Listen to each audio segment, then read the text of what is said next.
Introing videos is a skill that I have completely lost in 2020. Hey everyone, Marissa here and welcome back to another video. Today we're going to be doing kind of a collective 2020 favorites video. I've got my favorite books of the year to share with you, some music, podcasts, TV shows, and a couple other random things as well. Huge shout out to Brie from Brie Hill for suggesting this to me when I took to Instagram the other day looking for video suggestions.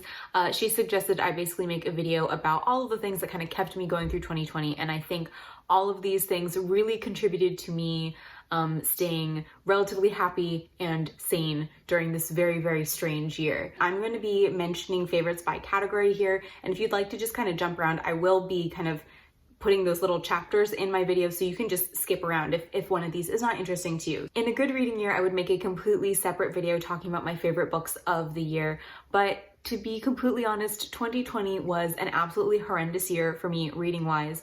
I think my goal was 24 books, thinking I could at least read 2 books per month, and then I am sitting pretty, I'm filming this on the 29th, I'm sitting pretty at a solid 15 books read this year. So didn't even make it 2 books a month. Go me. Basically, I feel like there were 2 types of readers this year. There were readers who read more than they ever have in their entire lives. They've hit like over 100 books. And then there were people like me who were unable to enjoy any sort of long form content. That being said, I do have 2 books that I wanted to mention as my favorite reads of 2020 because I have genuinely thought about these books over and over and over again since I've read them this year. And I'm already contemplating a reread. So both of them are memoirs. The first of which is Braiding Sweetgrass, Indigenous Wisdom, Scientific Knowledge, and the Teachings of Plants by Robin Wall Kimmerer. I had the absolute joy of diving into Robin Wall Kimmerer's writing for the first time this year. I read first Braiding Sweetgrass and then Gathering Moss, which is technically her first book,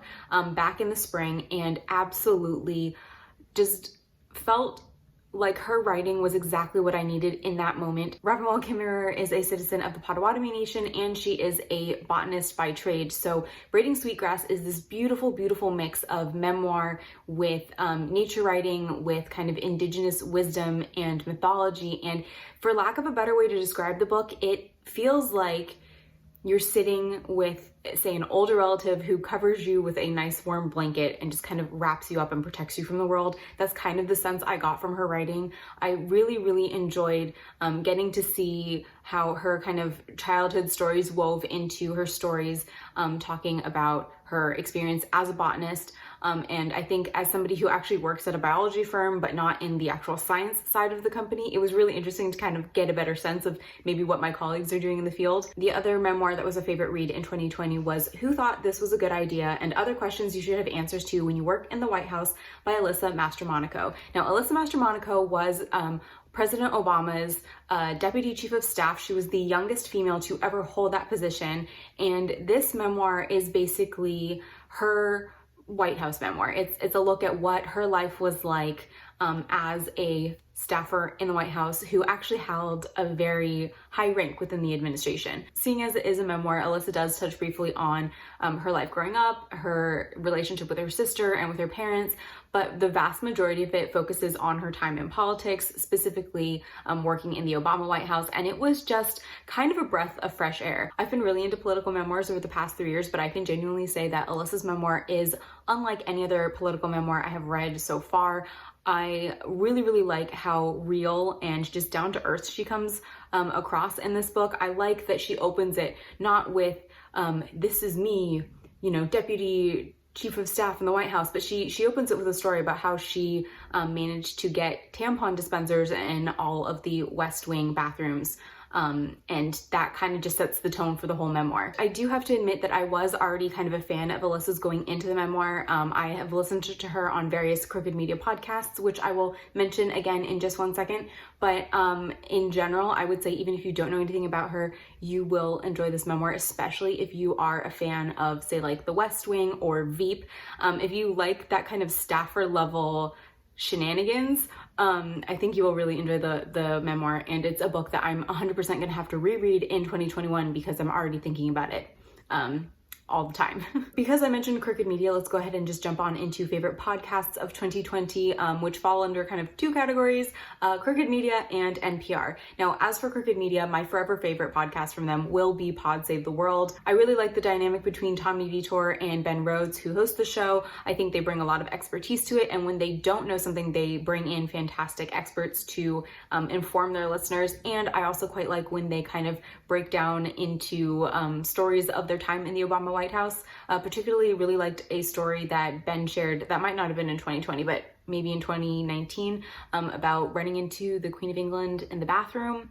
I don't know, it's a good time and also very informative. Speaking of Ben Rhodes, he released kind of a limited series podcast with Crooked Media this year, which was an absolute favorite. That was Missing America, and it was kind of about a look at the global community and how different countries were reacting to the fact that over the last 4 years, America really kind of stepped back from being a global leader on multiple fronts. But he also interviews several journalists and policymakers and experts, and it's like if you took all of the goodness of Pod Save the World and like distilled it down to, I think it was like 10 or 12 very neatly packaged little episodes, that would be Missing America. So if you are a fan, again, of Pod Save America, if you are interested in foreign policy whatsoever, if you liked Ronan Farrow's War on Peace, which I have raved multiple times about here on the channel, I think you would really, really like the Missing America podcast. And then the last Crooked Media podcast would be Alyssa Mastromonaco's podcast, Hysteria. Now this is kind of Crooked Media's women's podcast, if you will humor me with that term. It's Alyssa and one other host who Erin something, I can't remember her name. They basically go through the news with a couple of guests every week. They have a couple of different sections where they will bring on policymakers or activists or politicians. My favorite segment, if I'm being completely honest, is a segment called I Feel Petty, where they basically just like complain or roast something for 5 minutes. And it has a lot of that, like, I get together with my girlfriends for drinks and just like bitch about the world vibes. So yeah, I quite enjoy that podcast. That was a newer discovery for me this year, but one that I never miss listening to. Moving on over into the NPR podcasts, hands down my favorite podcast from them in 2020 was the NPR Politics podcast. That shouldn't really be a big surprise because I have been a fan of their podcast kind of since its inception.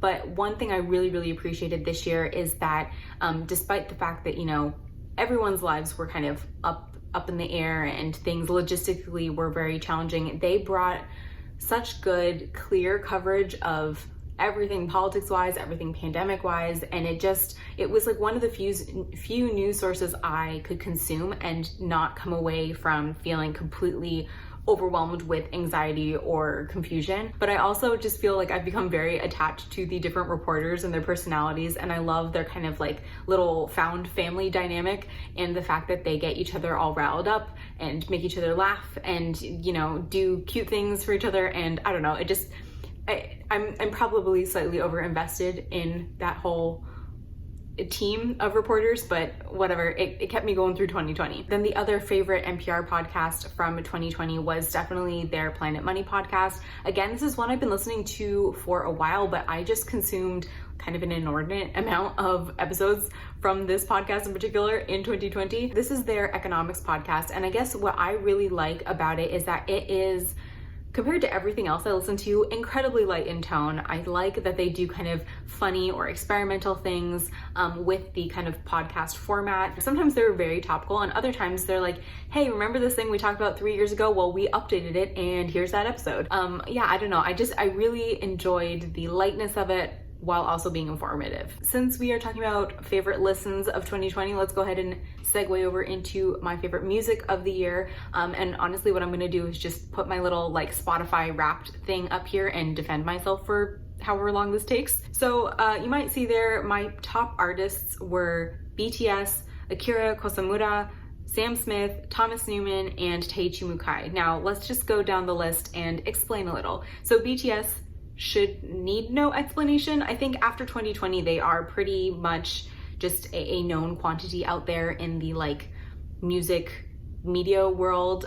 They are, of course, the ginormous Korean boy band sensation. I was in the top 2% of their listeners this year. Basically, BTS is my feel-good music, and I feel like if there was any year in which I needed more feel-good music than normal, it would have been 2020, so that kind of explains that. Akira Kosamura, he is a instrumental musician. I think he does both piano and some kind of lyrical guitar, but basically I have a work playlist that I call Workflow, and his albums make up about 80% of that playlist.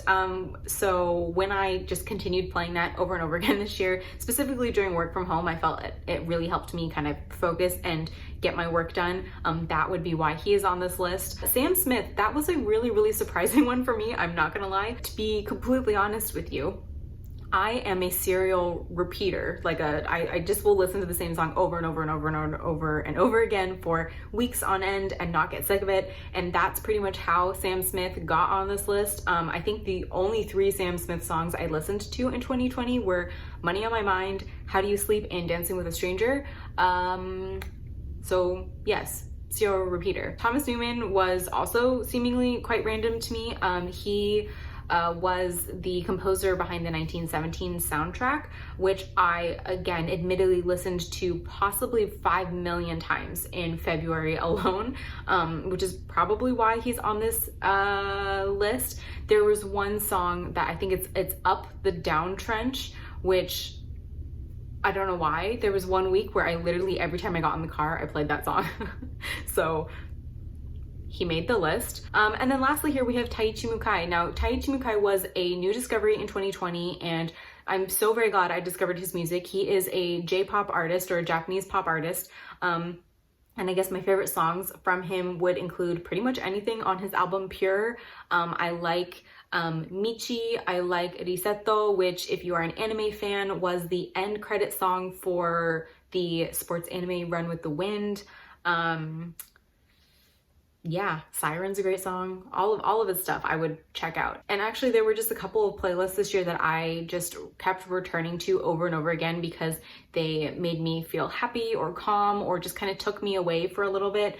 The first of which was my Skida playlist. This is my J-pop playlist. A lot of it's like older anime related music, but there is a bunch of Taiichi Mukai on there. So if you would like to check out what Japanese music I quite enjoy, I will link all these playlists and kind of everything I mentioned in the description box down below. Another playlist, which is entirely random, is my soul food playlist. Now this playlist is a very weird mix of Qawwali, Lebanese, and Bollywood music. Qawwali music, from what I understand, it's like Pakistani Muslim music, but it has fantastic beats, and Coke Studios Pakistan has fantastic artist collaborations, and that's kind of where all that music came from. The Lebanese music is mainly Amr Diab.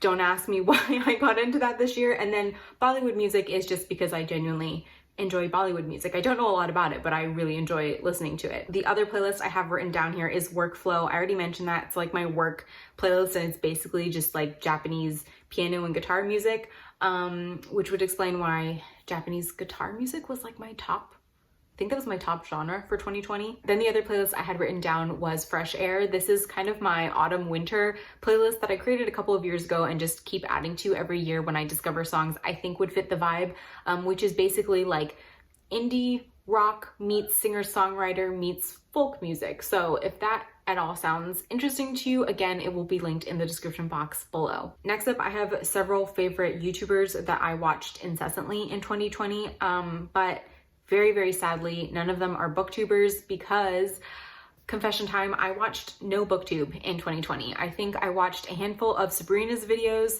I watched a handful of Vibka's videos, and then I maybe watched one of Mercedes' videos and a handful of Doris's videos.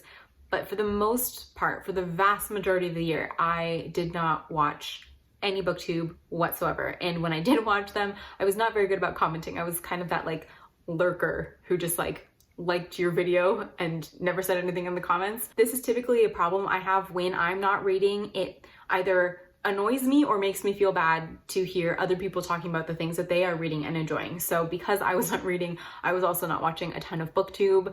Again, I feel bad about that, but hopefully I can kind of get my reading back on track and I will get back into the booktube community. I was a really crap booktube member this year. But anyways, so for the YouTubers I did watch a ton of and just were absolute favorites for 2020, you're gonna see here, the list is quite random. First of all, Seth Meyers. Obviously, he's not a YouTuber by trade, but I watched a lot of his YouTube channel in 2020. I really love his A Closer Look videos, and I really like the kind of like unhinged dad vibes he had going during the pandemic. I particularly really like that he ends every A Closer Look with stay safe, wash your hands, wear a mask, we love you. I just very much felt like he became like a collective internet dad kind of thing going on this year. And, you know, I like me some political humor, but some Seth Meyers wholesomeness is also apparently a favorite thing of mine. A channel I actually discovered in 2020 and absolutely loved is a Korean channel named Nyang Soup. She is I don't know what to call this, but they're not ASMR videos, but they're like silent vlogs. Does that make sense? Basically, she is a presumably young woman who lives somewhere in the Korean countryside, and she makes videos about her doing like home things, cooking, walking in the fields. It's coziness embodied in a YouTube channel. You don't really ever see her face. You don't ever really hear her talk. You do get to see a lot of her very cute cat. So if you're particularly looking for channels to kind of help ease any kind of tension and just get you to calm down and relax and feel safe, would very much recommend Nyang Soup's channel. Next up on my list here, I have the Babish Culinary Universe, aka Binging with Babish. Now, I was previously a huge fan of the Bon Appetit YouTube channel. I was addicted to their test kitchen videos. I really liked all the personalities they had on their team. And then this year, BA was revealed to not necessarily be that little perfect culinary utopia we all thought it was. They basically were called out for not compensating their BIPOC staff members the same way that they did their white staff members, and when called out for that, did not handle it well. In general, I haven't really been able to bring myself to go back to my favorite BA videos or to watch a lot of the new ones that have come out. So when Sola, who kind of started the whole thing over at BA, popped up on Babish's channel, I was over the moon, to say the least. Basically, Babish is expanding. He is offering new shows that don't just feature him. I'm very excited by the prospect of an entire universe, as his new channel name suggests. And I really, really like that he snapped up Sola so very quickly. I love their dynamic together. I love that he lets her have free reign of the kitchen. Her new show, by the way, is called Stump Sola. If you haven't seen it, it's fantastic. And I really, really like her doing all of the same kind of gourmet make style projects without half the drama or mental breakdowns or crippling insecurity. Babish has been kind of a little culinary light in the midst of a very messy 2020 year, and I am here for it and cannot wait for more expansion and bigger, better things to come. Staying with the food themes, though this is very different, I have been really, really into kind of like commentary style videos in 2020. I'm not entirely sure why. I think it's because everything in like the real world seemed really, really high stakes. And so listening to people kind of comment and get angry over people online felt very low stakes and enjoyable and kind of like watching bad reality TV. So the first person I want to mention here is Abby Sharp. She is a dietitian and basically does a lot of debunking diet myths and diet culture and commenting on YouTubers' what I eat in a day videos, and I don't know why, I cannot stop watching her videos. Something I do think about when watching Abby's videos is the fact that I was really lucky to grow up in an era kind of pre-influencer, if you will. So any body issues that I had or my friends had, we got from our parents or from other girls in our immediate vicinity. It was never because we had influencers pushing weird diet culture and fitness trends on us. So I think what I like about Abby's channel is that she looks at all of that bad information that is given out by these like influencers on like,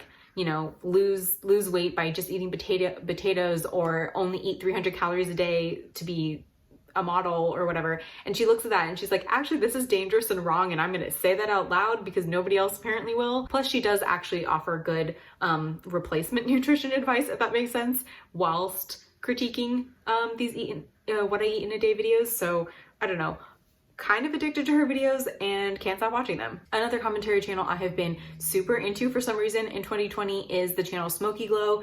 She does both makeup and drama or commentary videos, talking mainly about like influencer culture, YouTubers, TikTokers, Instagrammers, that sort of thing. Again, I find this a little weird that I'm so invested in her channel because I literally don't follow any of the people she talks about. I don't ever know about the drama until she talks about it, but I just like the way that she talks about issues, if that makes sense. Again, maybe it's just because all of this drama feels very low stakes compared to the wider mess that was 2020, but I am super into her videos, whether she's talking about makeup or the drama. I just really like listening to the way that she breaks things down. And my final favorite channel from 2020 was Best Dressed. Now this is a fashion and kind of lifestyle channel run by a young woman named Ashley, who is just so incredibly aesthetic in everything she does. It kind of boggles my mind. This is a channel I go back to whenever I'm feeling creatively stuck in any way, whether that's like on my channel or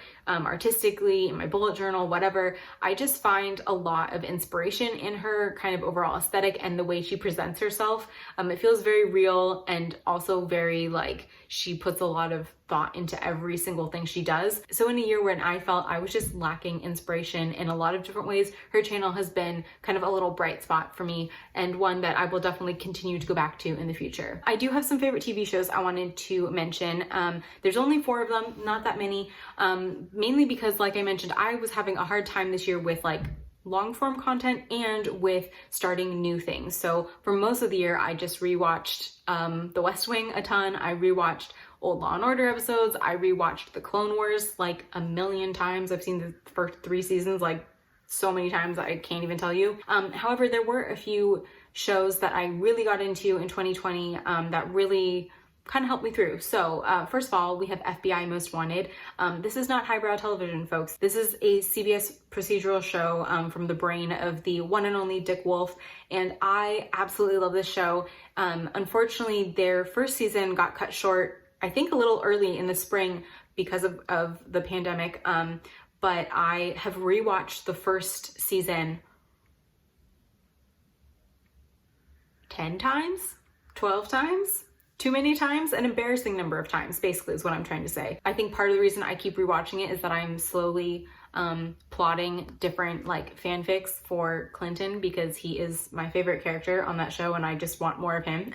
But in general, I really find that when I am stressed and like the outside world is too much, I really like the structure of a procedural. I like knowing that there's like a beginning, a horrible middle, and then an eventual better ending.